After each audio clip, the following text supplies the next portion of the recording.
मोअज़्ज़िज़ सामीन, अस्सलाम वालेकुम। उम्मीद करते हैं आप सब खैरियत से होंगे। आज की वीडियो में बात करेंगे एक चीनी निजात क्रिप्टो करेंसी का कारोबार करने वाले शख्स जस्टिस सन की, जिसने न्यूयॉर्क में $62 लाख में सिर्फ एक केला खरीद कर खाया है। तो क्या आप यकीन करेंगे इस बात पर? मोअज़्ज़िज़ सामीन, आपने आज तक सबसे महंगा फल कौन सा खाया है? अगर आपको ये कहा जाए कि आपको $1 लाख में एक सेब या एक केला खाने को मिलेगा, तो यकीनन आप कहेंगे कि ये कैसे मुमकिन है? कोई आम दस्तयाब फल इतना महंगा कैसे हो सकता है? ऐसे में अगर आपको ये बताया जाए कि एक चीनी निजात शख्स ने $62 लाख में एक केला खरीद कर खाया है, तो क्या आप यकीन करेंगे? मगर ये हकीकत है। एक चीनी निजात क्रिप्टो करेंसी का कारोबार करने वाले शख्स जस्टिस सन ने न्यूयॉर्क में सोथबी के नीलाम घर से मॉरिस कैटलान के 2019 के बदनाम जमाना आर्ट वर्क यानी एक केले को खरीद कर खा लिया है। उन्होंने ये फल हांगकांग में एक प्रेस कॉन्फ्रेंस के दौरान खाया। मगर यहाँ वाज़ेह है कि ये केला सन 2019 से टेप के साथ चिपका कर नहीं रखा गया था, बल्कि किसी भी नुमाइश से कबल इसे तब्दील किया जाता था और एक ताज़ा केला कैनूस पर चिपका दिया जाता था। जस्टिस सन ने ये आर्ट वर्क खरीदा था, तो उन्होंने ये हकूक भी खरीदे थे कि वो इस केले को तब्दील कर सकते हैं। इससे कबल भी इस आर्ट वर्क से 2 बार केला उतार कर खाया जा चुका है।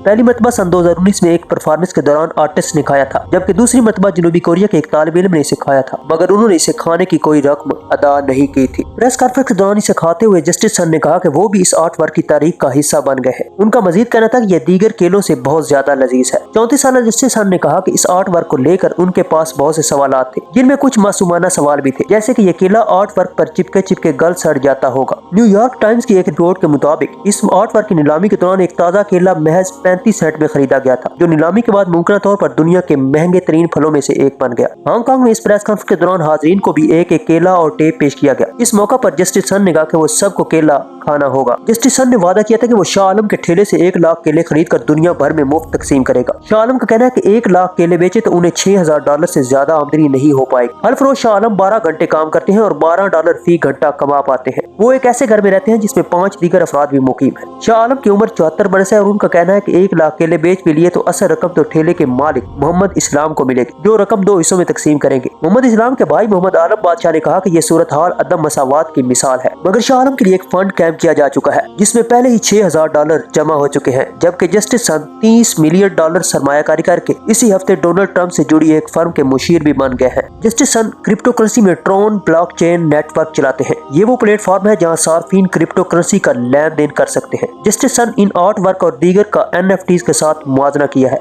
आर्ट से जुड़ी ऐसी चीजों को अपनी कोई कीमत नहीं होती, लेकिन लोग इनकी कीमतें खुद लगाते हैं। ऐसे NFTs जस्टिस सन के प्लेटफॉर्म पर भी फरोख्त किए जा सकते हैं। गुज़िश्ता बरस अमेरिका के सिक्योरिटीज एंड एक्सचेंज कमीशन ने जस्टिस सन का इल्जाम आयद किया था कि वो अपने प्लेटफॉर्म पर गैर रजिस्टर्ड अजिया की खरीदो फरोख्त कर रहे हैं। रवां हफ्ते जस्टिस सन ने नौ मुतलक सदर डोनाल्ड ट्रंप की हिमायत याफ्ता एक क्रिप्टो करेंसी के मंसूबे में $3 करोड़ की सरमायाकारी की है। मोअज़्ज़िज़ सामीन, मजीद मालूमाती वीडियोस के लिए हमारे चैनल को सब्सक्राइब कीजिए, वीडियोस को लाइक और कमेंट कीजिए, दोस्तों के साथ शेयर कीजिए और हमारी हौसला अफजाई कीजिए। दुआ में याद रखिए। अल्लाह हाफिज।